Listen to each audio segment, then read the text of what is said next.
Deciding who are Scottish champions with a playoff competition instead of who finishes top of the table is not everyone's idea of the way that it should be, but the clubs voted for it a few seasons ago, and that's the way it is. So CURRIE, who finished in third place at the end of the season, got their chance to snatch the title away from table toppers HAWICK, who finished 12 points ahead of them after 18 gruelling matches.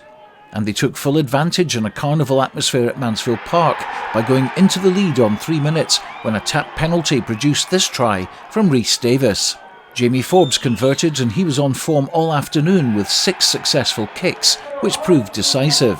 HAWICK outscored CURRIE 3-2 in the try count, and the first for them was a pushover try claimed by Callum Rennick. Just before the break, a tip tackle by Gregor Christie on his opposite number Gareth Welsh resulted in a red card, and that left the City side down to 14 men for the whole of the second half, albeit with a 16-10 lead at the turn. Forbes broke clear early in the second half, stretching the Greens' defence, and this led to a try by Cammy Gray and pushed CURRIE out to a 23-10 lead. A further penalty by Forbes proved crucial as HAWICK staged a comeback with 2 scores, the first well taken by Charlie Welsh and the second by Callum Rennick, who was perfectly positioned to dart in for his brace. Kirk Ford had a good afternoon with the boot, kicking all conversions to add to his earlier penalty, but it wasn't enough to catch CURRIE, who took the win, the Premiership title, the Bill McLaren Shield and HAWICK's long unbeaten home record, winning 26 points to 24.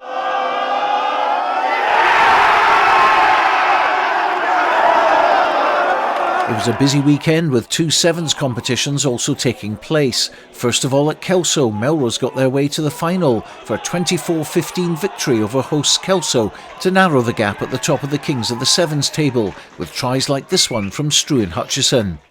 The next day at Earlston, Kelso were put out in the first round, which made things interesting as Melrose reached the final again, this time against the Old Stars, featuring former Scotland Sevens internationalists, all now well into their 30s.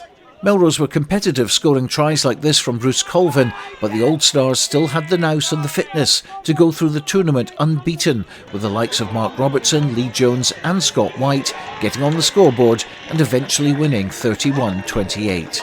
Stuart Cameron, ITV News.